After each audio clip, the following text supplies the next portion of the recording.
Yeah. All right, I'll be right back. Oh.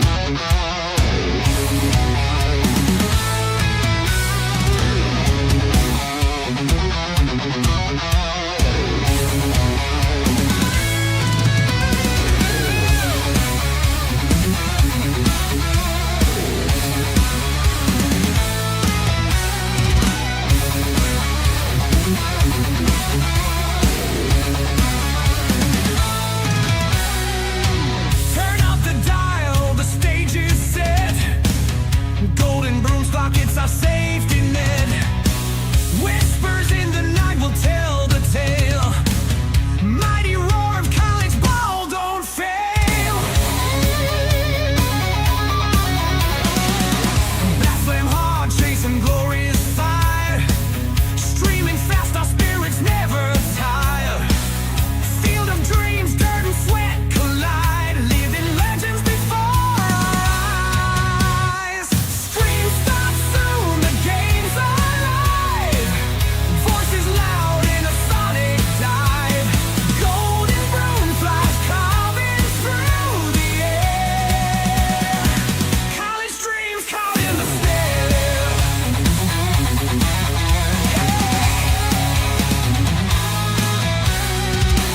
Behind the mic we're standing tall, chasing stories in the college hall. Home run heartbeat in the night. Every pitch a flash of light. Crack the bat, it soars to the sky, showing you the reasons why. Bases loaded, hearts beat fast, bringing you the first and last.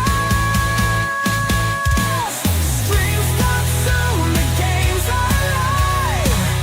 Voices loud in a sonic dive. Golden broom flies carving through the air. College dreams caught in the snare.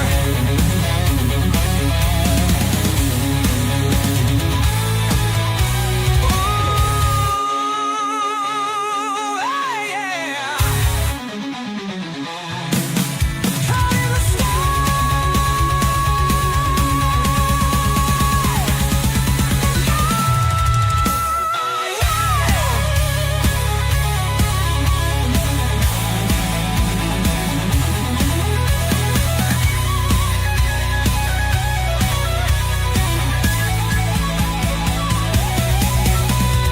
Crack a bat, it soars to the sky, showing you the reasons why.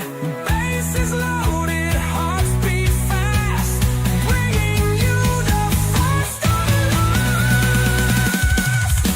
Streams start soon, the game's alive.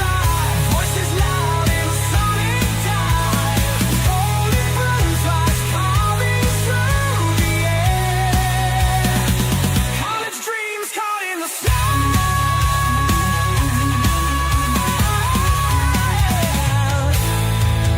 Caught in the snare. The Golden Broom Podcast, sweeping the game from the 50-yard line to the Hall of Fame. Breaking it down, tearing it apart. The Golden Broom Podcast, where legends start.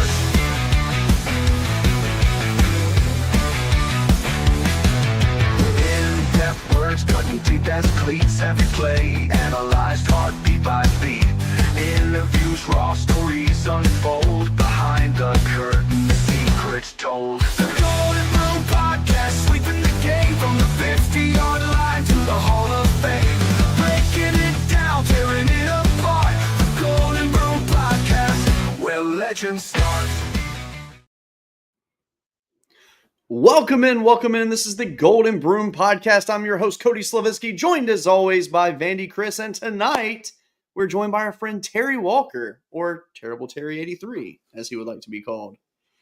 Boys, the regular season is done. Conference championships are done. The bracket is made. Teams got screwed. Teams quit. Damn, you're pathetic. I mean, now it's talking about the Heisman Trophy. I mean, you have, it seems to be two guys now. All right, you have Jeremiah Love, you have Julian saying they're there, but you have Fernando Mendoza, Diego Pavia. I mean, it's awesome. We're gonna break these guys down in a little bit. I can't wait to talk about it. We've got some college baseball starting to approach. Oh yeah, I'm just throwing that out there right now. But this weekend, though, there is a big game. Probably my favorite game of the year, Army Navy. But that being said, before we get into all this, gentlemen, how are y'all tonight? I'm doing real good. Speaking of that game, as I was telling Chris in the other chat, my buddy's kid he had a hell of a year this senior year. He's been reached out by a few colleges and stuff, university, but out of the blue, we're at work today. His dad showed me email that Naval Academy was actually reaching out to him, not like scholarship offers or anything, but Yeah, they've been I guess watching his footage, so they've been good. taking interest in him. Very cool. And for his style of play, I mean, Nate, because he's a running back, I mean, Yeah. Nate would be the perfect fit for their Absolutely. style of play. That's all they recruit is running Let's backs. go Isaiah Rios. There you go. Okay. Well, I am doing just peachy. My team is going to the ReliaQuest Bowl to face the Iowa Hawkeyes. My quarterback is up for the Heisman Trophy. My basketball team is 9-0 and the highest ranked SEC team in the net and in the KenPom ratings. Wait, My well, hold on. women's- What is your net ranking? Because that matters. Our net ranking is number 4. Okay. Our KenPom is top 10. Okay. My women's basketball's got the best player in the country, bar none. Sorry, Sarah Strong, you're not it. Michaela Blake's, that's the name to remember. And we're going to have back-to-back freshman of the year in women's college basketball with Miss Galvan. That lady is incredible as a point guard. Damn it, Vanderbilt's on a roll. We are the hottest college in America today. So, Chris, I have a trivia question for you, sir. What school is the only school that has a top 15 football team, basketball team, and women's basketball team? That would be Vanderbilt University, and I'm loving every damn minute of it. Shout out Candace. So, by the way, I saw Candace, I saw the video of her doing an interview recently, and I was like, Yes. she owes us now. I feel like she needs to come on. Yep. I'm ready. Beyond ready. Saw one she did with a group of ladies on Monday, and she said, "Don't worry about us not making the playoffs because we will be back." And I'm like, God, yeah. "Oh, inject that in my veins." Yeah, it's pretty nice. So, speaking of the playoffs, let's talk a little bit about what we saw the other day of Terry, you're teams not involved making in it. this. You can sit this one out, sir. I mean, all right. So, SEC championship. I see a lot from the nosebleeds. There you Right. go. All right. So, SEC championship. We saw Georgia impressively defeat Alabama. They got their revenge against them. Georgia really capitalized on errors that Alabama made. Yes. The block punt worked out in their favor, obviously. Then Alabama failing to convert in the red when they were in Georgia's red zone on offense, that helps as well. But no, Georgia played a smart game plan, very conservative style, physical defense. Bama just couldn't get it going. Me personally, from watching that, I thought Alabama should not be sniffing the playoff. But when you look at the other teams that could have taken their spot, they're probably better than those teams, unfortunately. I disagree wholeheartedly with Alabama shouldn't have been in. I know you do. Yes, they're 10-3. That third loss came in the SEC championship. You can't penalize them for losing in the conference championship. And True. they have the best win of any team in the playoffs except for Indiana. Fair. Can't leave them out. Can't leave them out. That's fair. But speaking of Indiana, they beat Ohio State. I personally thought that neither team looked great. Defenses played fine. Offenses did just enough, essentially. But just my opinion, and obviously other people can have a different opinion. They're both very beatable. Yes, there is not a single team this year that will go down as one of the greatest in the history of the game, I think. Even if Indiana goes and wins it all, I don't think any of these teams stack up when you look at the all-time greats. No. Like 01 Miami, the mid-90s Nebraska teams, 2019 LSU. No one this year Nope. could hold their jock straps. And that's not me disrespecting. It's just a fact. Yeah. Because we're seeing a more level playing field in football this year. So I don't know. I was really shocked that Ohio State is not using the kid from Ball State as their kicker. That kid's got a leg on him. I think he would have made that kick. Just saying.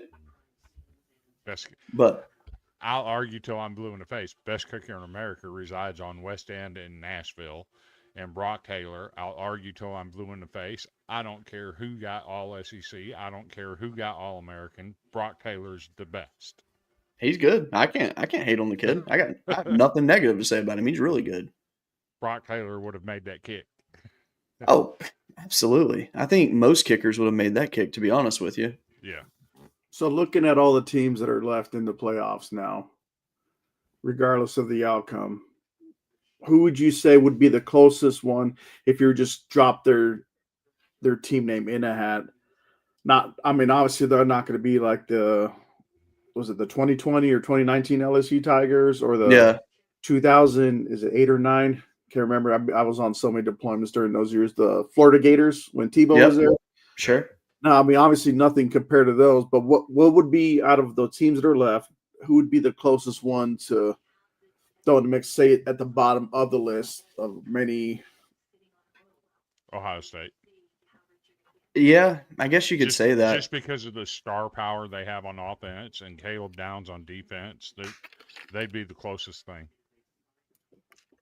See, I would disagree respectfully because for a school like Indiana to have the big turnaround that they've had, sure, with bringing in Cignetti, and then you go out and beat Ohio State with all their star power. Now, I'm not obviously it's a team effort. I mean, you could even say the 05 or 06 Texas Longhorns, even though it was Vince Young that basically carried the offense. You know, he still needed obviously key players during certain situations. Mm-hmm. It almost seems like Indiana would almost be like the very, very poor man version of that. Yeah. Because of Mendoza. Yep.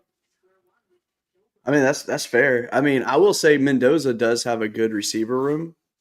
Mm-hmm. That is one thing I can give them definitely props on. Without Charlie Baker, where is Indiana and Fernando Mendoza at? That's a good point. It's a very good point. I mean, I will say this, though. The fact that Cignetti has done what he has done over just the last few seasons in general in his coaching career, dude, the sky's the limit for this guy. Mm-hmm. I actually that's the one thing about Indiana. Okay, they're starting to get cocky now, and I get it. They have every right to be cocky at this point. Mm-hmm. But Cignetti is such a likable guy. Like he's I don't want to use that word arrogant because he's not. I don't like that word. He's not arrogant, but he's very confident in himself, and he backs it up on the field, and I absolutely love that about him. Mm-hmm. So, I mean, I want to see Indiana do well. I mean, I don't think they win the national championship though. After what I learned today, I'm not. Oh, fair. Yes. If that is 100% true. What was that? I've seen multiple reports that he's out for the season. Okay. Who's that? And no, we're not talking about Fernando Mendoza. We're talking about Stanley Daly, the defensive lineman for Indiana. Reports are that he tore his patella tendon while celebrating winning the Big Ten championship. That's the worst way to go down. Of course, you heard Cignetti talk about it today. He didn't mention it specifically. He said there was nothing that happened in the game that would affect our team going forward. There you go. He is very specific to say in the game. That's fair. I mean, I mean, surely they have the depth to make up for that. but that dude, he's hard to replace. He's very hard to replace. I mean, so let me ask you guys though, like, who's your dark horse team that you're like, I don't really know much about them, but I think they could be dangerous? I'm Texas Tech all day on this one, by the way. But like, would you consider them a dark horse? Absolutely. Only reason I say that is because if you look at their schedule compared to other team schedules, they haven't had to play, like an SEC schedule where you're playing a back to back to back to back, like just beat down schedule. They've had a pretty Big Ten-ish schedule per se, and that's not me knocking the Big Ten. Well, no, I'm saying, but like a Big Ten type schedule, like how Ohio State essentially had tough game, cakewalk to a little bit of a challenge, and then Indiana. And I mean, now Indiana, on the other hand, they had a little bit tougher. You have to play on the road at Oregon, and the fact that they won that game to me had me sold on Indiana from the beginning. I will say that was very impressive. But no, I just feel like Texas Tech. I mean, they're really only tough team they played was BYU, but BYU didn't really play anyone that would make you say, "Oh, are they?" Like, I don't know how good those teams actually are because they haven't played any of the elite teams in the country. Transitive properties don't work in football, but if Sure. they did, the one team that beat Texas Tech this year, Arizona State. Yep. Lost to a 5-7 Mississippi State. Exactly. Now, to give Texas Tech benefit of the doubt on that, their quarterback was not playing in that game. Right. And clearly they're a different team with them. So I think they win that rematch. I'm going to say my underdog is going to be Texas A&M. That's fair. They actually should be pretty healthy too. Actually, I'm going to say the winner of Texas A&M and Miami. Yeah. I think that's a fun matchup, by the way. If Miami can put it together, they're as talented as any team in the country. But you can't have Carson Beck out here throwing 3 and 4 interceptions in a game like he did twice this year. You can't have that. How is Carson Beck going to respond to playing in College Station? Yes. Because that's not an easy place to play. Right. I mean, it's a Colt. So I think he buckles and he transfers. Yeah. He's done. He can't transfer anymore. He's done. Oh, he's a senior. Okay. I wonder what he's looking like in NFL draft projections. I know he's not a first-round guy. I know that. But I mean, that could change during the combine too. True. Like, I wonder if he's going to kind of get like the Shedeur Sanders treatment, where it's like you think he could be picked kind of high and then he just goes down the board. I think he'll be picked higher than what Shedeur's was picked. Okay. But I don't see him as a first-round talent. However, there's one of those teams that could trade back in the first round. Like, all right, well, we got our guys we wanted initially. Yeah. Then they're going to be like, all right, well, let's give this away for later round picks, so we won't have to give up much later on. Let's get this guy to kind of develop them. Or I don't see him as a starter right away, right off the bat. You're going to want him to develop behind somebody because either A, that somebody's going to be leaving or retiring, or B, they're probably not going to be re-signed in their next contract update. Yeah, that makes sense. Makes perfect sense. Huh. Carson Beck in the first round to the Indianapolis Colts. I mean, they're desperate at this point. So, speaking of them, desperate enough to sign a guy that hasn't played a single down of football in 5 years and was actually a high school football coach this year that ran the Colts offense and talked to their offensive coordinator weekly about plays to run for his high school team. And that's how he got the job, because he's familiar with the offense. Which, I mean, hey, let's be real. That's actually not bad. No, it's not. Like, what if he comes in 5 years? I mean, what if he came in and led them to like a bunch of wins? Like, you never know. I mean, wait, so is Daniel Jones hurt? He's out for the season. He's out for the season. Is he? Is it Achilles, right? Or is it ACL? Or torn ligament. That's a shame. He was having such a good year too. So they went and signed Phillip Rivers today. Hasn't played since COVID, and is He's- 44 years old. He's eligible for the Hall of Fame right now. Yes. You know Nice guy, what? wait another 5 years. Oh, that's a shame. I didn't even think about that because he is a Hall of Fame quarterback. I think. No, he's not. Yes, Stop he it. is. What are you talking about? Quit putting average in the Hall of Fame. No, he was a good quarterback. He's Which, speaking of If he that, makes in the Hall of Fame, he's not going to be first ballot. That's for sure. yeah, I can agree with that. So speaking of that, I am going to do something really funny because I have no hope in winning my fantasy league right now at work. Either I'm tanking on purpose so I could trade away my first top guys for first round picks next year. No keepers. No keepers for me anymore. Wait, whoa. They think Riley Leonard's going to be starting this weekend. That's For the wild. Colts? Yeah. He may be starting, but they did sign Phillip Rivers today. He was on the practice squad though, I think. Oh, wait a So- minute. He has a PCL sprain right now. The Buccaneers just signed JPP also. All 3 of his fingers on his one Cody's hand. confused. Yeah, they signed Phillip Rivers today. They Yeah, don't know okay. if he's going to be on the active roster or not. He's but they not. signed him Nah, today. he's going to be on the practice squad to start, just to make sure he's up to par, and then go from there. So okay, I can't sign him right now. I made the joke that he needs the money to throw his first grandson or grandkid's birthday party. So raise money for that. I mean, that's insane though. When he's only got, what, 11 kids? Yeah, he's already a Yeah. grandpa, they said. And a couple of his kids are in college. He's definitely the better of the Rivers brothers quarterbacks, though. I will say that. I will never forgive you for that. Mm. I will never forgive you for that. Okay. So, Terry, if you didn't know, I didn't know he had brothers. Phillip Rivers has a little brother, Stephen Rivers, Uh-huh. who went to LSU. He started 2 or 3 games one year. He transferred to Vanderbilt. And he is statistically the worst quarterback in the history of the SEC. He was really bad. This guy was absolutely terrible.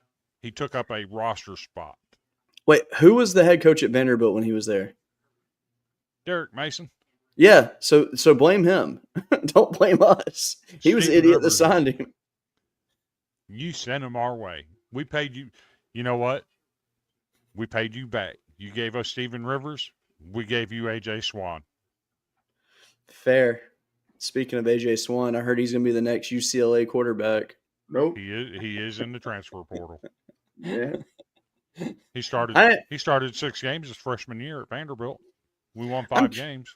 I'm curious to where he's going to end up going. So you remember when he transferred out of Vanderbilt when he was told to leave? Mm-hmm. He was a signature away from going to South Carolina, and his mom stepped in and said, "No, you're going to LSU." And do what? He wasn't going to be starting. I mean, he was sitting the bench. He was learning. third string. Third string. He spent third string, and then he transferred to Appalachian State this year and got benched halfway through the season. Yeah, he should. What's his degree in? Because I think he should focus on that now. Medical doctor. Yeah. No, I'm just kidding. It's pretty bad when a 2-10 team that lost every single game by 2 touchdowns or more tells you there's no place for you on this roster. You need to leave. But That's pretty bad. Was that Vandy or App State? That was Vandy. Oh. I mean, to be fair though, Clark had a vision, and that wasn't in his vision. Him staying there, so it made sense. In fact, there's only one quarterback on the roster that was in that quarterback room that's still left at Vanderbilt, and that's Who? Drew Dickey. Oh, he's in the portal too, isn't he? He just hit the portal, put his name in, but he's still with the team practicing for the bowl. He's I going to mean- go to Arkansas. There you go. I mean, if you think about it, though, I mean, he sees what's coming in. I mean, I don't blame him. Yeah. I think what Nico's going to do, he's going to do what I do in the video games. Nico's not going anywhere. Hold on, hear me out. It's kind of funny. Because every year in the video game, when I create a player, I go to a different school, just so I have like a different jersey picture of every school. I am curious to Nico's not going anywhere. I mean, what's He'd go to Nico's San Diego future State even? Starting what's- quarterback at UCLA. But I'm saying, like, after college, I mean, he went from being a highly touted quarterback out of high school to a quarterback. You remember what I told you when he was a highly touted quarterback out of high school. 7-on-7 ain't it. It's fair. It's very fair. I mean, the fact that he was part of a team that went to the playoff and now he's looking way worse than he has ever looked. Make no mistake. They didn't go to the playoffs because of Nico Imaliva. No, exactly. So that's why I say he was part of a team that went. No, I give Dylan Sampson all the props for that team. That man was awesome. But fun to talk about. Yep, absolutely. I tell you what, let's do our first commercial break of the night because I need to get my power cable because I forgot to plug my computer up. So let's do the Villains Media commercial, and I'll be right back.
I've got 2 phones, 2 jobs, and 2 hours of sleep. Go Gators and roll wave. That is what John Summerall posted on Twitter today. Of him literally wearing a Florida/Tulane shirt. And it's photoshopped, obviously, but They should have a gator on a surfboard riding a green wave. see that would have been perfect. I would have been all for that. I got to give Summerall his props, though, man. He's working hard. At least his team didn't fade away like Brian Hartline's team did. But it is what it is. Hopefully I can do this and it won't pop up on the screen immediately. I'm adding It's gonna some pop up. files. Okay, that works. You'll have to scroll through them and see what I loaded up. All right. Let me just get. The Let's fourth see. one is Hold the on. playoff bracket. Okay. I got it. Wait, what was with that? Okay, the bowl schedule. Okay. Yep. Well, I said let's go to the bowl schedule first. I like doing that. Well, no, actually, no. Let's do the playoff because there's more to talk about the bowl schedule. So, All right. all right, college football playoff official bracket. In the first round, you have the Alabama Crimson Tide rematching Oklahoma. You also have another rematch between Tulane and Ole Miss. Alabama, Oklahoma, close game. Tulane, Ole Miss, blowout. But then You have the James Madison Dukes, who have a very phenomenal defense. They were very physical against Troy. Traveling out to Eugene, Oregon, probably the hardest thing you could ever do in a playoff is go from the east to the very far west. Then you have a fun matchup of Miami and Texas A&M, two teams with a common opponent. So that's kind of fun. So of these first round matchups, which game sticks out to you the most of being probably the better game? I think the A&M Miami game. Originally, I would have said Oklahoma, Alabama, but I think Alabama remembers that loss, and I think they're going to get some real bad revenge and leave Oklahoma on the side of the road dead. Interesting. Wow. I don't agree with that, but very interesting. So Texas A&M, Miami is intriguing. If there's a team in here that can score right along with it, Texas A&M, it's Miami. For sure. Tulane and Ole Miss. I'm just going to say it now. Do not be surprised if you have a Tulane-Georgia matchup. And my reason for that is when they played early in the year, yes, Ole Miss smacked them around and treated them like a chicken that was being slaughtered for cooking. Yep. You got to slap it around, knock all the feathers off. You got to do all that work, right? Yep. This isn't the same Ole Miss team. They're missing their entire offensive staff minus the offensive coordinator. He's the only one back. Nope. He's got 4 other guys join him now. LSU granted the rest of the offensive staff to go back. There is absolutely no way I would allow that to happen. I wouldn't either. It's stupid. However, this isn't the same Tulane team either. No, Remember, not at all. That was early in the season. That was Jake Retzlaff's second game at Tulane. The way that team has grown since then, I would not be shocked at all to see Tulane pull an upset here. And other than that game, every time they've played Ole Miss in the last 3 or 4 years, they've taken them to the wire. Yep. I can see Tulane pulling an upset in that game. Don't be surprised. Yeah, because I mean, if you look at that game when it happened, I mean, Tulane never even had a chance. I mean, Ole Miss just out the gate, boom, touchdown instantly. Yep. Then they follow the field goal, and they just keep scoring and scoring. I mean, Tulane could not stop them at all back then. But now Tulane is more seasoned. They know what they're looking for. And the difference is Tulane still has their head coach, technically. So this is Summerall's chance to show, hey, I'm going to the SEC. Well, look what I can do with inferior talent, essentially. And that's not me saying that Florida's better than Tulane this year, because they're not. But, yeah. It's like the classic David versus Goliath matchup, but absolutely there hasn't really been a David in a very long time, I think. Yep. I mean, the last one you could probably say would have been 2007 Boise State against Oklahoma. Yep. As far as Alabama, Oklahoma, I do not agree with you, Terry. Oklahoma's beaten them 2 straight times. They went into Tuscaloosa and reminded them, hey, we're still better than you. Yep. And now they get them at home. I said it earlier in the season when they played the first time, Alabama had not faced a defense as good as Oklahoma's. And I still say that. They haven't faced a defense as good as Oklahoma. Yes, Georgia put it on them. But let's not forget that Alabama also put it on Georgia earlier in the year. This Oklahoma defense, I don't see any way Alabama walks out of that game. But the one I want to point out, James Madison at Oregon. Oregon's favored by 22. I'm not calling for James Madison to win that, but I'm calling for them to cover that point spread. That's going to be a lot closer than what people realize. I fully agree with that. Let me just tell you something. I watched JMU versus Troy the other night because I really, really, really just wanted to watch that game for some reason, and I'm very glad that I did. Their running back is phenomenal. He's hard to tackle. He's a little guy, and dude, he flies. He had 212 rushing yards in that game. He was unstoppable. Their defense, though, dude, they could not be stopped. One of their players literally had 5 sacks in the game. I mean, come on. All right. I'll bring it up, Chris, because I know you want to read it. Committee got it wrong. Vandy deserves to be in. Pavia should win the Heisman, but he will not. Curtis is going to shock the world for years to come. Chris, Will Bowling is a buffoon and tries to take a shot at us any chance he gets. Let me get on my horse here and get firmly mounted in this saddle because no, the committee did not get it wrong. They did not get it wrong. I understand your sidewalk diploma now. I don't agree with Miami being in. I don't. I didn't agree with Notre Dame getting in. I get it. But they did not get it wrong, and they actually did Vanderbilt a favor. So Miami has arguably one of the better wins of the season over Notre Dame. Can't argue that. They also finished 10-2. You have to have an ACC team in the playoffs, or you're going to get the playoff committee.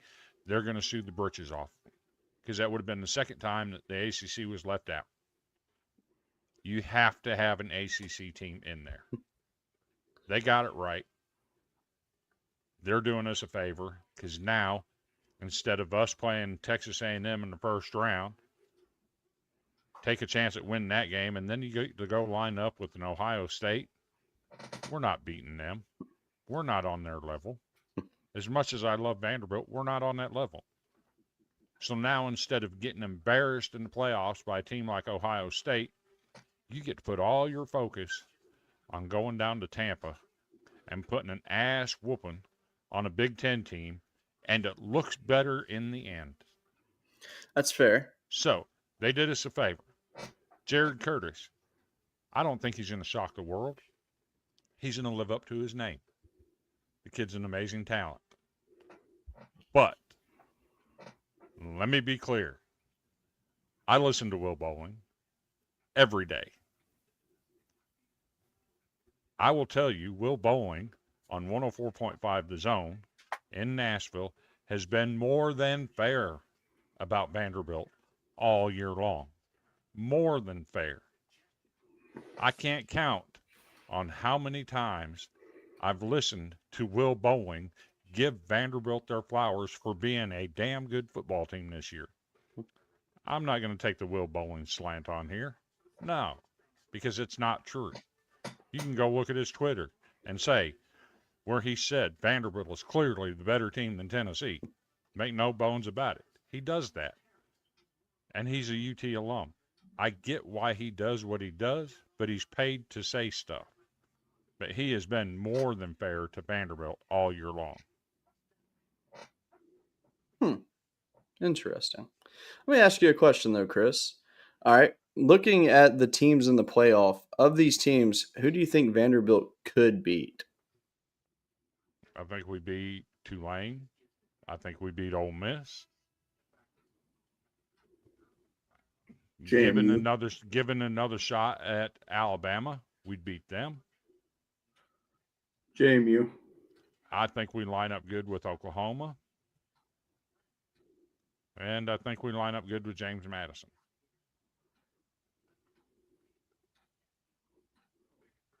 But we are not on the level of Oregon, Ohio State, Georgia. We're not on that level. What about Tech? Tech is I don't know. They have one of the best players in the country in Jacob Rodriguez. They put him spying on Diego Pavia, and I think it's a wash. I'll tell you what. Where did him go? I don't know. All right, hold on. We'll do this. I think there are going to be some exciting games next round for sure, though.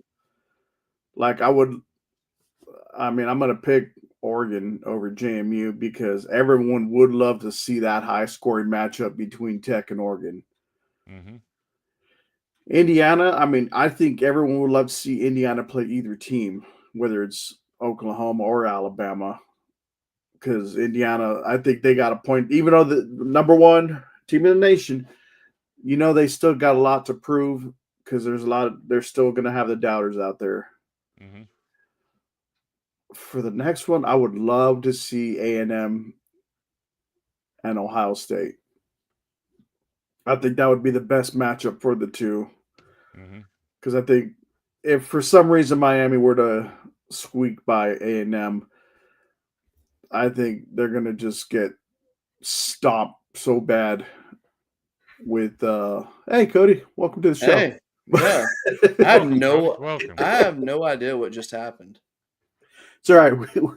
We picked up the slack for you. Oh, good. Yeah, like my internet just straight up just went out. Then, of course, the next one will be Georgia. Most likely it will be Ole Miss.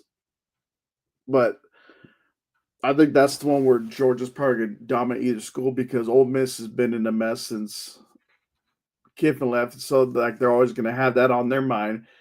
And I think they're going to be more focused on that. There's probably going to be a lot of players that are going to follow Kiffin to LSU. I don't know about that. You can't be picky right now, okay? Just like I'm not being picky. Oh, no. Trust me. I'm happy with the 2-star number one long snapper, for God's sakes. For you. Hey, trust me. Does he want some of those players? Yes, but I think that locker room is not very happy with him right now. I think they're going to follow him, some of them. I'm okay with that. As long as it's not stage Ryan. This way. So they don't want to ruin the chemistry, so they're probably keeping their mouths shut. They're going to wait to the end of the season because they don't want to ruin the chemistry that they already have. And once that's done, I'm like, all right, bye, bitches. I'm going to LSU. It could happen. You know what's going to happen? Okay, so let's pick who everybody has in the national championship. I think you're going to be surprised at who I'm going to pick. Let me look closely real quick, and I'll give you a.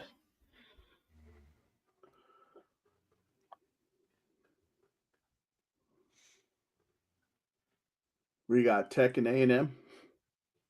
Nope.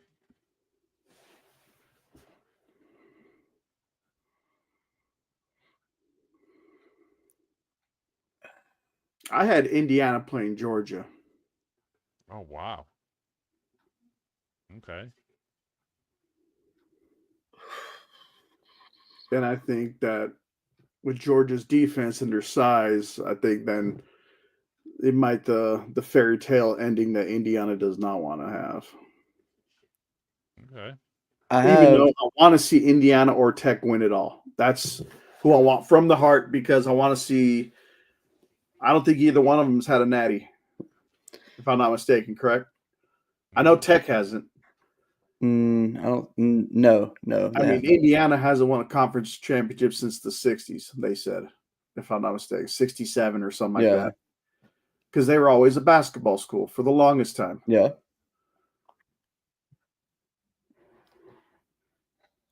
Go ahead, Chris. You're like about ready to burst here.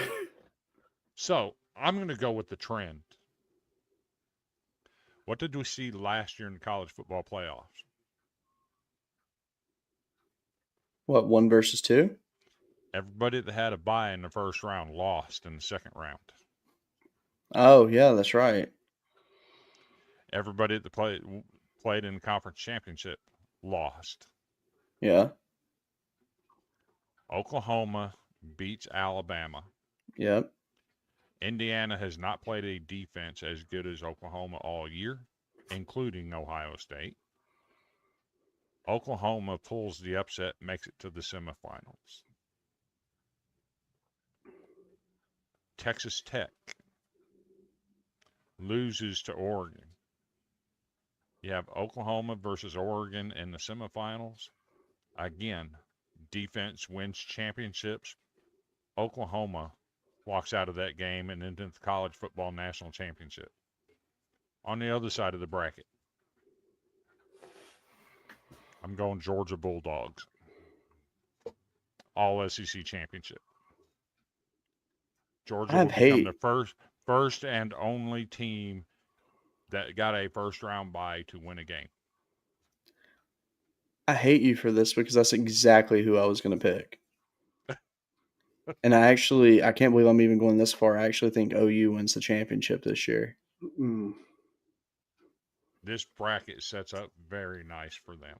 So, Just and the like- reason I'm just high like on last OU, year's, just like last year's bracket set up very nice for Notre Dame, this bracket sets up very nice for Oklahoma. yeah. See, the reason I'm thinking OU goes far is because the one thing that OU needs right now is rest. Yes.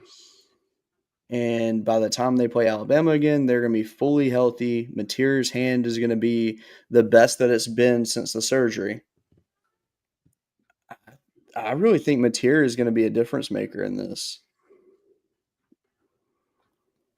Give me That's my OU. surprise. That's my surprise. OU versus Georgia in the national championship. So who do you pick to win that game, though?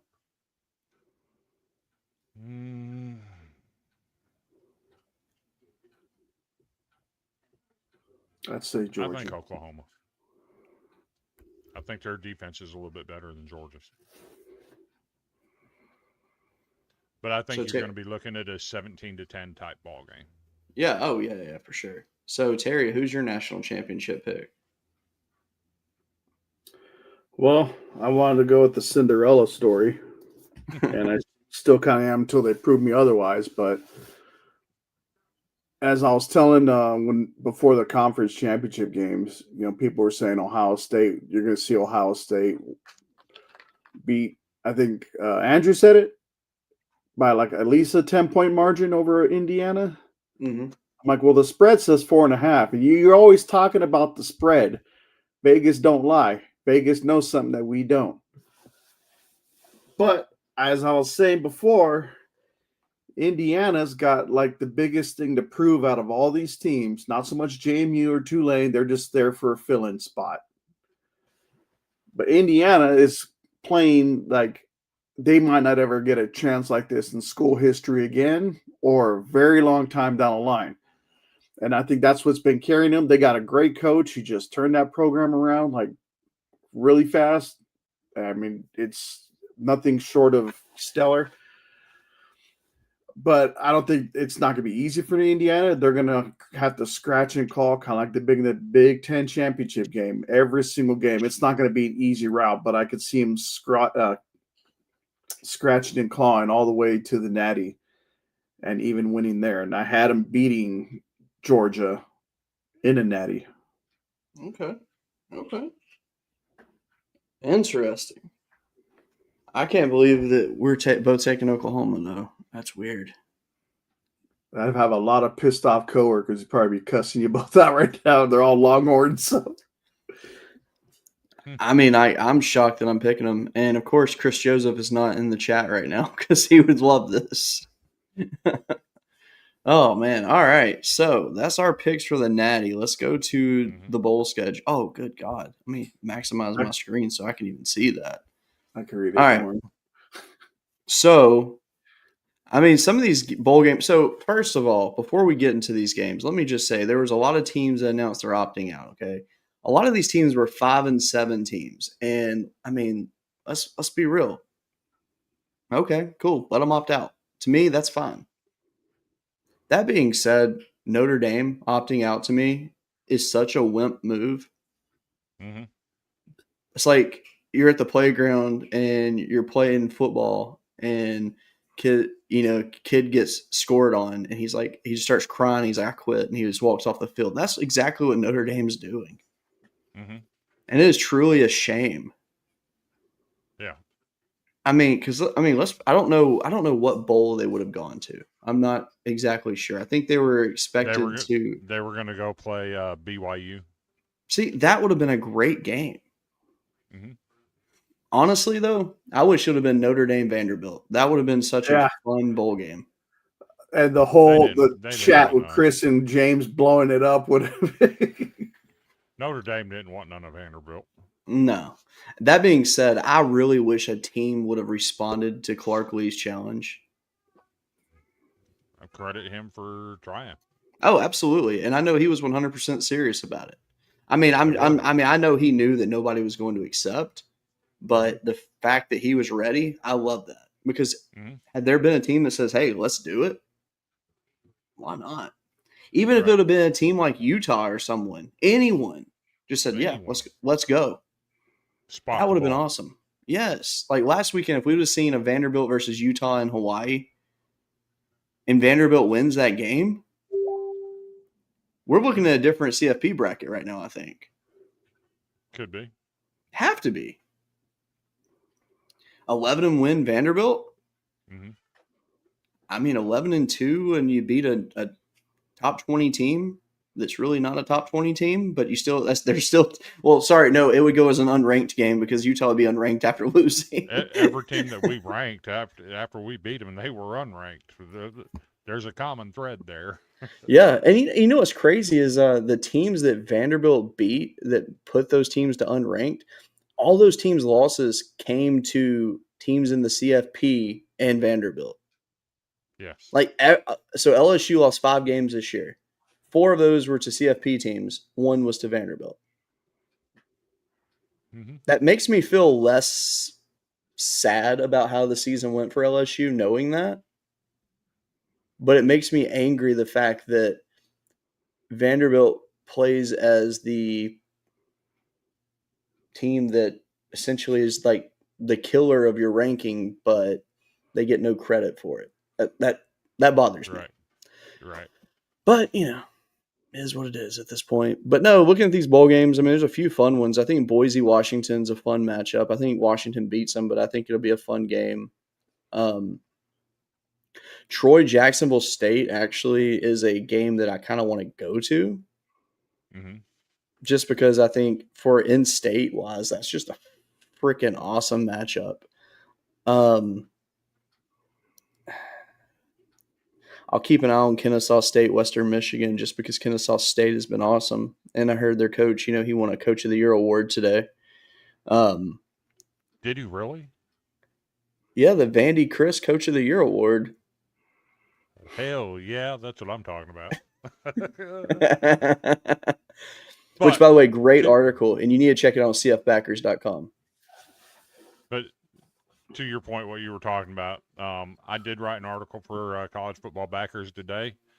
Nominated 5 coaches for National Coach of the Year. My criteria is simple: who exceeded expectations, who had their teams playing at a high level, and Jerry Mack, Kennesaw State, flipped the script on a team that was in their second year in FBS. They went 2-10 last year. They're sitting at 10-3 in their Conference USA champions today. Named Jerry Mack as my Coach of the Year. I like it. So, Chris, this is one of the little ones that got saved by my wife. Nice. Growing like a weed. Right? They've almost tripled in size already. It's ridiculous. Little Bombay cats. Very nice. I'm not a cat person. I'm a dog person, but yeah. My dad got a poodle, by the way. That's pretty awesome. You're a cat person now. Stop it. I guess. You're I'm kind of cat stuck. person now. Got 4 of them, I guess so. I'll be getting my Chalk Lab puppy next week. Oh, nice. So I like Chocolate Labs. Which one of them crawls up in your armpit to sleep, Cody? I do not let them sleep in my room. I have a rule that cats do not sleep in my bedroom because they like to run across my face and scratch the crap out of me, and it hurts. Had an experience when I lived in an apartment with my wife before kids, and after that, bedroom door has been closed every night since. Just cover your face with one of those pads so their claws don't get you. But yes, if anyone's wondering, these 2 little ones randomly were sitting outside by our trash can about almost a month ago. And my wife comes in the bedroom with a cat carrier and says, "Hey, I found something outside while I'm sleeping." So I have to wake up to two new kittens, and my kids saw them, so it was kind of like, hey, I have no choice now. So yes, Mm-hmm. Oh, that was they're the both. damn cats. I'm like, what the hell? I'm curious on my side. And now they're getting mad because the other cats are trying to go to the food and they want to go and eat their food, but I'm not letting them. Quit scratching me. Jeez. My arms are all cut up because of these cats. It's ridiculous. But anyway, I drop them. They're good now. They're trying to get stop. They're trying to get under my sink where we have like cleaning supplies and stuff. It's super annoying. But anyway, back to the bowl games. Um, One that kind of sticks out to me, I think will be surprisingly good. Not because of I think they're fairly evenly matched, and I'm looking at the Trust Will Holiday Bowl. That's Arizona versus SMU. I do like that matchup actually. Our boy Ishmati running it out for Arizona. Mm-hmm. This is his draft year. I don't so sure if he's gonna end up getting drafted or not. Noah Fafita. Yep, I do like me some Fafita. He's awesome. That'd be a fun game though. Speaking of fun games, Cal and Hawaii in the Hawaii Bowl will be a fun one. Must The be nice game, bowl game. You never have to leave your state. and then Um, I mean, right. But the Disappointment Bowl is probably my favorite. Clemson and Penn State. Yes. So I Wait, what think the hell was Penn State's record? I think they were 6-6. 5-7. Oh, they get to 6-6. Yes. Good on Oh, them. shit. Good on them. I think I Houston think beats the snot out of LSU. By the way, just want to throw that out there. Texas stomps the shit out of Michigan. Oh God, that's going to be ugly. Yeah. so. The ones of interest to me are Virginia, Missouri. I do like that. Actually, that matchup's very good. As long as there's not a lot of opt outs, which I don't think anyone on either of those should opt out. Tennessee versus Illinois. There was a lot of chatter back in the spring of Tennessee trying to get Luke Altmaier to transfer to Tennessee. I think that game's got big storylines behind it. Sure. And then just because they got a waiver, give me the Xbox Bowl, Missouri State versus Arkansas State. There you go. Now, one game I want to look at here that I think is going to be a disappointing game, Mm-hmm. even though they both started out good, but they kind of fizzled away at the end, is the Pop Tarts Bowl with Georgia Tech BYU. Yeah. But I think it's a really good matchup for BYU, though. I think that's a game that they need. Georgia Tech is too physical. They're going to punch them in the mouth and abuse They them. should. I'm Yeah. curious to what Haynes King's going to do in that game. So, Cody, you going to Houston? No, not a chance.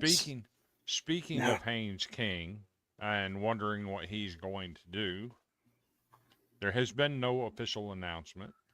However, I do expect every player at Vanderbilt to be participating in the bowl game.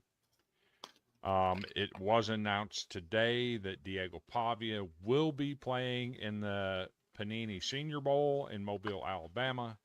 So that gives you an idea that he's probably playing in the bowl game too. Yeah, I mean, so the thing with Pavia is, I mean, yeah, does he have star power? Yes, he does in the social eye. But in terms of like NFL draft prospects, he needs more exposure. Yep. I mean, don't get me wrong, he had a phenomenal season, but with his size, he needs to show what he can do So as much as he can. I think way too much is made out of size. Oh, I agree. I am privy to a conversation that took place at Nissan Stadium the other day where a guy asked a member of the Titans front office, would you consider drafting Diego Pavia? And they said, well, his measurables aren't very good. He's rather short. And the guy replied with, well, your starting quarterback is 6'2" and he's 1-11. Diego Pavia might be 5-7, but he's 10-2, and left it at that. I mean, that's about as accurate as it gets right there. I mean, look at other short quarterbacks in the NFL. One particularly named Drew Brees. Yeah. He was pretty good. Yeah. A word on the street. Yeah. Another game that's kind of looking like it'd be a disappointing game, and this probably should have been organized that way, but I don't make the rules, obviously, is the Nebraska versus Utah in the Las Vegas Bowl. That's the game I was looking at on the thing when you said that too. Like, that is a mismatch from hell. It is. I don't think Texas and Michigan is going to be very good. Yeah, I said that earlier too. Like, that was my first one because if it would have been like maybe Michigan from last year, maybe, but yeah. this year's Michigan team is. Hey, my friends over here at Water Cooler Talk Sports dropping in to send us a line. Appreciate you shouting What's out up? to us. What's up? Had And some fun with Arizona those State guys Duke. this year. Yeah, Arizona State Duke isn't really. That game has potential, but without Sam Levitt. Sam Levitt will be playing. He is? According to Kenny Dillingham today, he said, I don't care if our players enter the portal or not. If they want to take part in our bowl preparation, this is the 2025 team. And if they were here for the 2025 team, they're allowed to play in our bowl game. Last I heard, though, they had a big banquet and Levitt wasn't even there. And Dillingham wished him the best. I saw that come out on Saturday as well, that he was the only team captain that wasn't there. But I've also seen other things posted since then that indicate that he's probably going to play in the bowl game. I mean, if he does, then power to him. But speaking of Levitt, I'm hearing that LSU is a top contender for his services. And I think, honestly, in a system like Lane Kiffin likes to operate, could work. I heard Lane Kiffin is in private talks with A.J. Swan. Yeah, right. Look, Lane, he's good at making transfer quarterbacks do good things, but some people are just, it's not going to work. Yeah. What'd you guys think of that North Texas San Diego State matchup? I actually like it. If Eric Morris were to coach that game for North Texas, I'd give them a really good chance to win it. I don't think he does. I don't know if Drew Mastermaker is going to play. That one's up in the air for me. My thing, though, is what does Mastermaker do? Does he just hit the portal and follow? Or does he listen to options out there? He's 100% going to follow his coach. I mean, I think he should. I mean, it's already proven that they work well together. But I mean, who's to say he's not going to listen to other offers? I just saw this matchup too. With the nobody wanted Mastermaker last year when he left Miami. Fair. Eric Morris took a chance on him. He's going to Oklahoma State. We shall see. Yeah, I just noticed this mismatchup too. What does that say? Is that okay? The fourth game. I can't even read that word. It's kind of small. Old Dominion versus South Florida. So Old Dominion has actually one of the best linebackers in the country. I'm not sure if he's still playing right now or not. They have a really good quarterback too, who just entered the transfer portal this week too. There you go. But yeah, South Florida should be fine. Even without a coach. I think Old Dominion would be fine. I'm wondering how many players from South Florida hit the portal and follow up to Auburn. Good question. But then again, maybe Golish wants to start fresh. But I haven't seen it. I haven't seen any chatter about it either. So who knows? Yeah, I mean, because really Byron Brown is really the missing link. He'd be the one to get.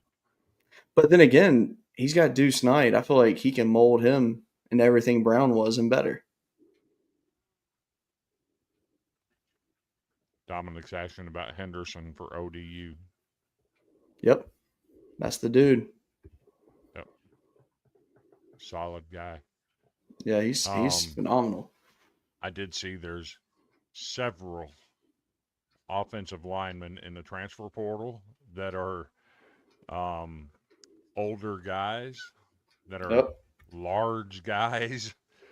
And given what Vanderbilt's done in the transfer portal the last 2 years, you might want to keep your eyes open on some of them, because some of them are going to end up. Whoa. Wait, what?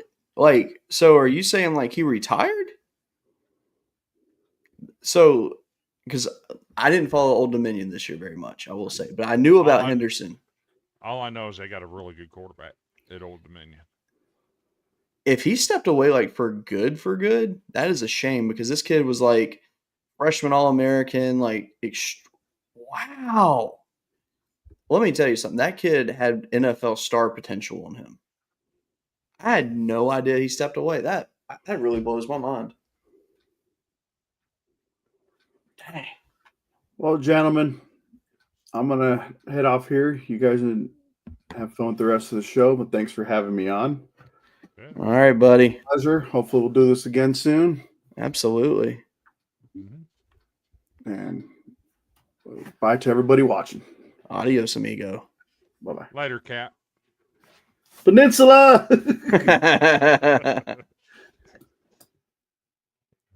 All right, Chris, let's get in some let's talk the Heisman Trophy real quick before we end this thing. Let's go to the other one first.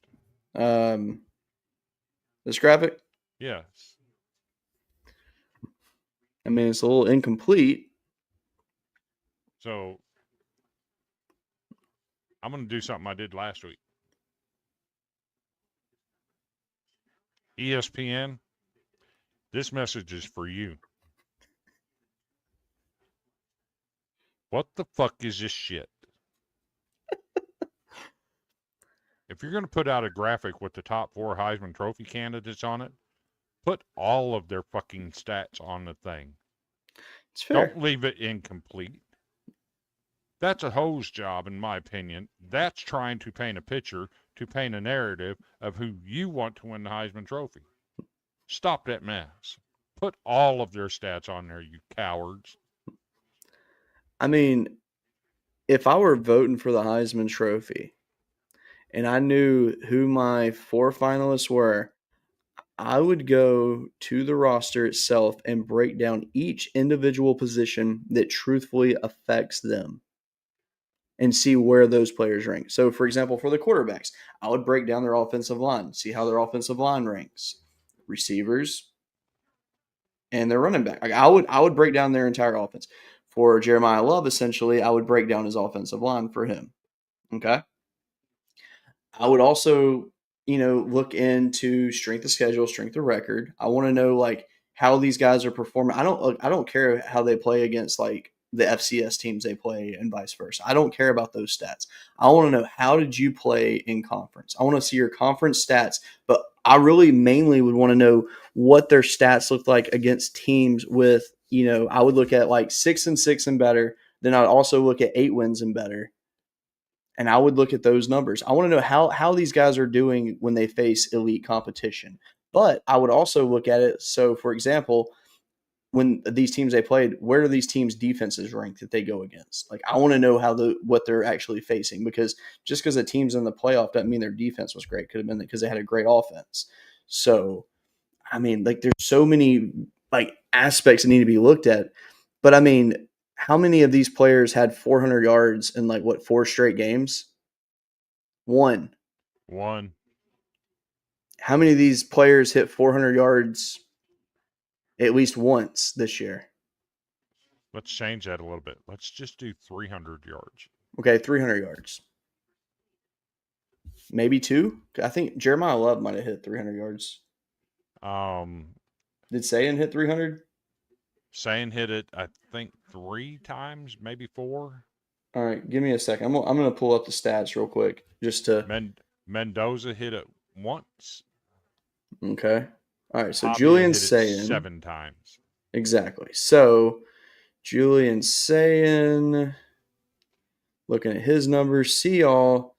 He had 300 yards passing in 1, 2, 3, 4, 5, 6 games. Okay. And I'm not then, sure that's right.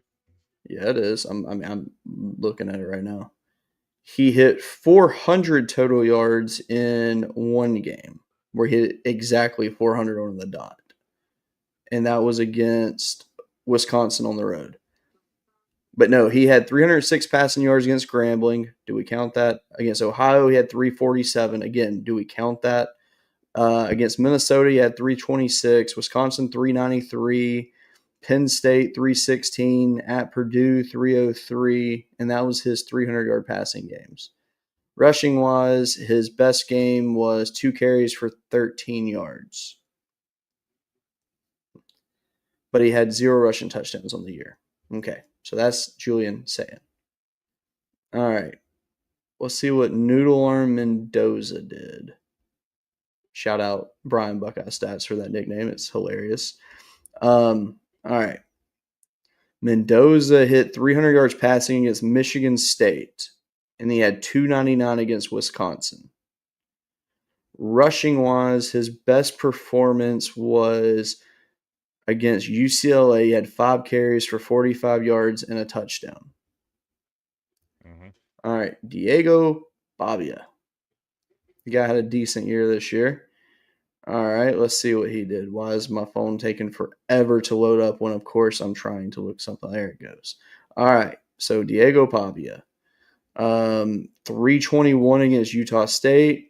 He had 365 against Texas, 377 against Auburn, 484 against Kentucky, 268 against Tennessee, which I guess we won't count that for those reasons. But his best rushing performance was against Auburn, 18 carries, 112 yards, and a touchdown. But you could also consider the LSU game where he had 17 carries for 86 yards and 2 touchdowns.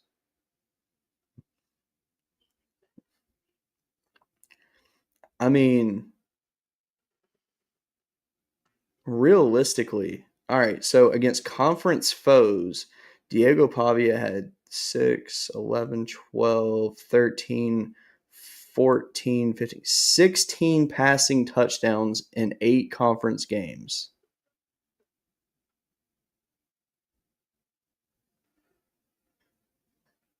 Seven. And he had 7 rushing touchdowns in 8 conference games. So 23 touchdowns in SEC play for Pavia. Mm-hmm. That's pretty dang good. How many touchdowns did Sayan have against the Big Ten? Which, I mean, he has an extra game, but still, it matters. All right, so Washington 2, 5, 7, 11, 15, 16, 17, 18, 19, 22. He also had 23 in 10 conference games. That is interesting. Like, that's extremely interesting. Let's go to Mendoza. Mendoza had, in his conference games, he had 5, 6, 7, 8, 12, 13, 14, 15, 16, 17, 18, 20. He had 24 touchdowns in 10 games. So technically, Pavia wins that battle. All right. When we go to Jeremiah Love stats, the one person that I have not mentioned here. All right. So he had 1, 2, 3, 4, 5, 6 games of at least 100 yards. And then he had 1 game over 200 yards. He had 3. Okay, so he had 280 receiving yards and 3 touchdowns. But here's a key stat for him: 0 fumbles this year. That's actually really impressive for a running back. Um, against elite competition, and by elite competition, that means anyone that was ranked going into said game. At Miami, 10 carries, 33 yards, no touchdowns, 4 receptions, 26 yards, no touchdowns. Against A&M, 23 carries, 94 yards, and a touchdown, 4 receptions, 53 yards, and a touchdown. Solid game there. Go all the way down to Southern Cal, 24 carries, 228 yards, and a touchdown, 5 receptions, 37 yards. Against Pitt, 23 carries, 147 yards, and a touchdown, 2 receptions for 20 yards. So, I mean, not bad. Very good year for Jeremiah Love. That being said, I felt like 2024 was a better season for him, if I'm being perfectly honest. But just off of that alone, if I'm a Heisman voter, I'm voting Diego Pavia for my Heisman. And that's not because I'm an SEC guy or anything like that. That is just straight facts. Diego Pavia had a better season than everybody on this list.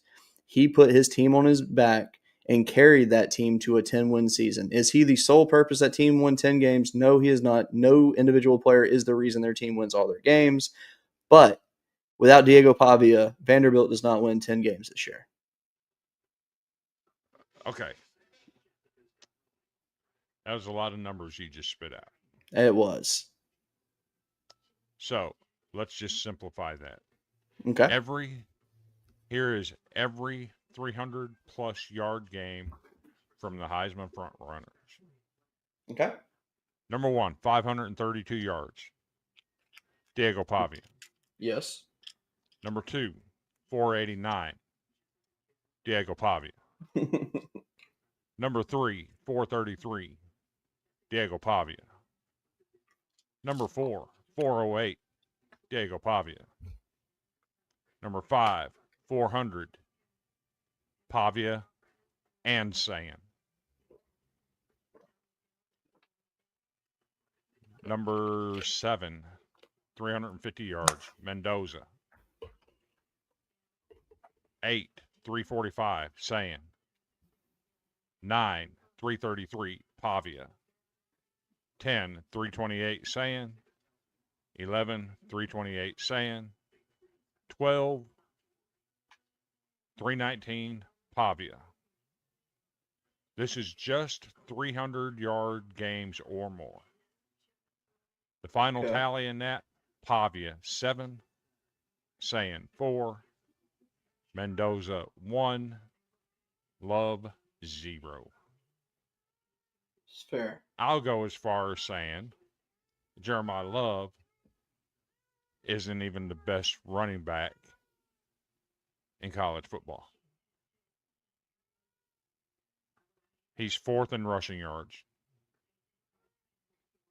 There's a guy in the SEC that's 2nd nationally in rushing yards. His name is Ahmad Hardy that I would have put on here long before I put Jeremiah Love on there.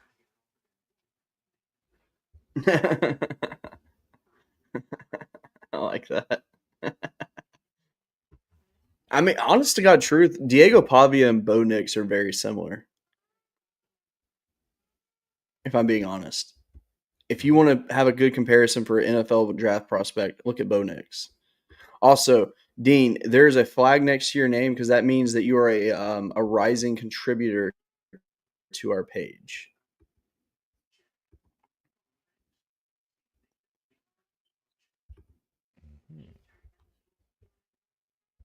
No. I mean, to be fair, he did have 1,451 rushing yards. He had more than Jeremiah Love. I get that. Yeah. That's fair. He's 3rd nationally, ain't he? Yes. Isn't it amazing that Ahmad Hardy finished 2nd nationally? That being said, one guy that actually got overlooked and I think that deserved more credit is Kawan Lacey from Ole Miss. I mean, he had 20 rushing touchdowns, 1,279 rushing yards. I mean, that's pretty solid. And then he had 154 receiving yards, but he wasn't really a pass catching back. But no, I mean, going from 23 carries for 104 yards in 2024 at Mizzou to 258 carries, 1,279 yards and 20 touchdowns in 2025, and was a huge reason that Ole Miss is where they are today. Mm-hmm. I think that I could see. I don't know. My vote, of course, people can call me biased or whatever, but no other person did more for his team than what Diego Pavia did. He accounted for 71% of the offense that is ranked number 2 nationally in total offense. 71%. Mm-hmm. Yep. Okay, I see you. I see what you've done. Yes, you're a lightning rod for criticism because you talk and you chirp. Guess what? Once you dig deeper beyond the surface of all the talking and chirping, it's intriguing what you find out about him. Mm-hmm. So the whole thing about his age, when he was in 4th grade, he wanted to play football. But to get in the Youth Athletic Football League in Albuquerque, New Mexico, you had to be in 5th grade. Ah. So his mom submitted a fake birth certificate to get him to qualify. That's where all the stuff about his age came in. He's actually not even the oldest That makes quarterback in the sense. SEC. So No. that's where that comes in. Yes, he What is likes to he? chirp. 20? Is he 23 or 24? He's 23. I mean, 23 is not even that old. Right. But beneath the shirt, this guy holds 2 degrees. 2 degrees. And to play at that high of a level while earning 2 degrees in college, man, Yep. it's deep when you look Heck of a into dude. what he is as a person. The whole lawsuit thing. Yes, he's criticized for lobbying for an extra year. But guess If what? anything, he's smart for doing that. But guess what? That lawsuit is still ongoing, even though he's not eligible to get another year. Do you know Yep. why the lawsuit's still ongoing? Because it's not about him. No. Poppy is a smart kid. Amazing. It's amazing. He gets so much criticism for talking, but nobody else does. I don't understand it. So yeah, give me Pavia. Yeah. And you can call me biased, whatever. Numbers don't lie. Exactly. Numbers don't lie. Yeah. I mean, shout out to the man. That's for sure. Well, that being said, I mean, I have a proposal. Okay. You know, earlier you brought up teams opting out of bowl games. Mm-hmm. I have a way to fix it. Okay. So you sign a contract to be part of a conference. The conference then signs a contract to provide football teams for X amount of bowl games. Mm-hmm. You're obligated by contract to fulfill that obligation. Guess what? If you opt out of a bowl game this year, you also forfeit any right to any bowl invitation, including the playoffs, the following season. I would be all for that, actually. I like that. I will say this before we close this thing out. The one thing that really kind of rubs me the wrong way is that Notre Dame essentially was given a handshake agreement of if you're in the top 12 next year in the ranking, you're guaranteed a spot. Like, what? I have a perfect answer for that. AP voters. Yeah. I'm talking to you. You know what the answer is to prevent that from happening. Don't rank them. Yeah. I really miss the computer rankings. And let me throw this out there too. For all the talk about Notre Dame and 10-2 and blah, blah, blah, and 10 straight wins, blah, blah, blah. You don't get to beat your chest when 5 of your 10 wins come against 5 teams, and I'll name them: Syracuse, Boston College, Purdue, Arkansas, Stanford. who combined for a conference record of 5-36 and an Yeah. overall record of 13-47. You didn't beat anybody. Yeah. Now, I will say this, though. I do give Notre Dame props on the way that they beat Arkansas this year because Arkansas, the one thing about Arkansas is they just had a really bad defense. Their offense, though, was one of the best in the country. Like, they had a very good offense, and Cool, Notre they Dame have- did shut them down. I give them their props for that. But did they? They still allowed, what, 13 or 21 points? 13 points, but it was an absolute slaughter, though. Their defense was extremely good in that game. Like, I have to give Notre Dame props for that win. Wasn't it just 36-13? It was worse than that. I think it was 36-13, if I'm not mistaken. Hold on, I'll tell you what it was. For some reason, that score stands out. 56-13. Fair. Yeah, I mean, they beat the dog crap out of them. I mean, it was literally 42-13 at halftime. It is. But I mean, to be fair, it was because Jeremiah Love went absolutely off in that game. That's a 0 conference win Arkansas team. Sure. I mean, Arkansas was very bad this year.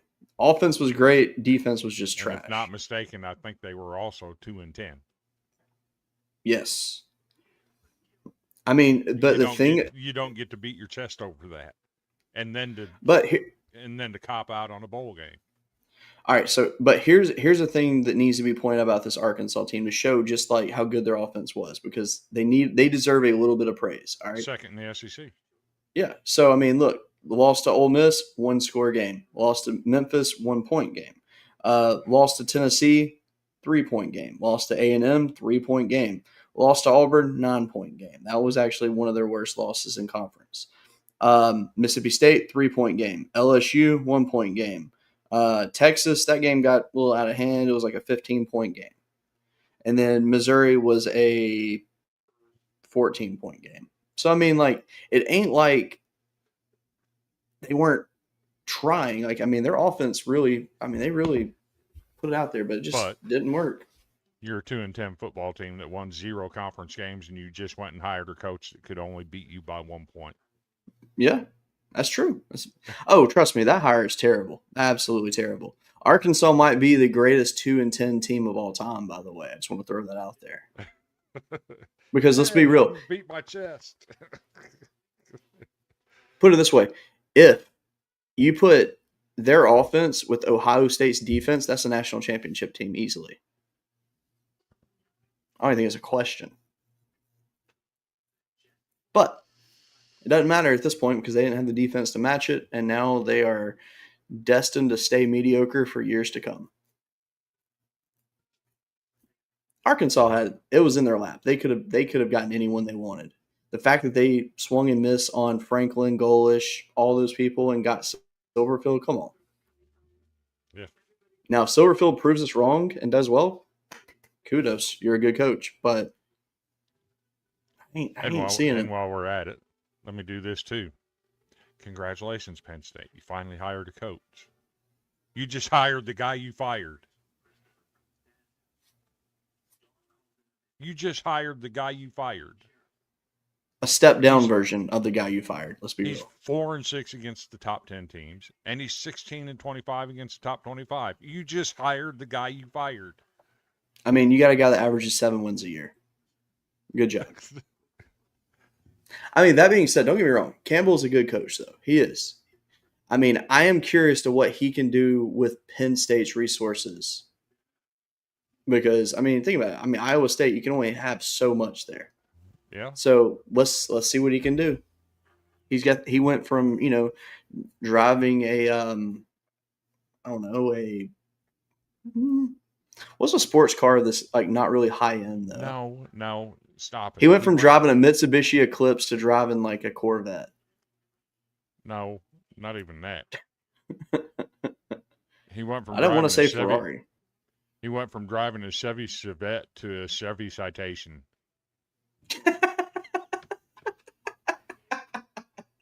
I like that. I like that a lot. That being said, shout out to James Franklin, by the way, for hiring Pry as his defensive coordinator. That's fantastic. He's not the only one. Jeff Levy at Mississippi State has hired Zach Arnett as his defensive coordinator, who was just I love that 2 years ago. But I mean, let's be real. Arnett, He was put in a bad fantastic position. defensive coordinator. Yeah. He was put in a bad terrible position. He was essentially the stepping stone to a new coach. Let's just be real. I mean, that whole situation was absolutely terrible that he had to step into anyway. Great on those two guys. Mm-hmm. So I like that a lot. I think that's a good match because I don't think they wanted to fire him in the get-go. I think they really just wanted a different coach. Mm-hmm. They give him a better chance, and I think Levy's proven that he's got a really good potential to be a good coach for them. And making a defense, making a hire like that, I think he got it. Mm-hmm. So shout out to State. Well, I think that's really all we got tonight. That was a good show. It's been fun. Absolutely. So, ladies and gentlemen, thank you so much for watching. Remember, if you have a chance to do your fan votes, do Diego Pavia for Heisman. I got my vote in. Chris got his vote in. So do your due diligence. I think the fan vote is closed. I think they announce who won that later tonight or tomorrow. Okay. I mean, I will say this. All the voting polls on Twitter where like bigger names have said, who do you have for Heisman? Pavia is one of like all. Mm-hmm. So we'll see how the voters go with it, but I don't know. We'll see. Well, anywho, thank you for watching. Enjoy Army-Navy this weekend. Enjoy the Heisman ceremony. Next week, we'll be here to talk opening round of the CFP. So with that being said, have a good one. We'll see you next week.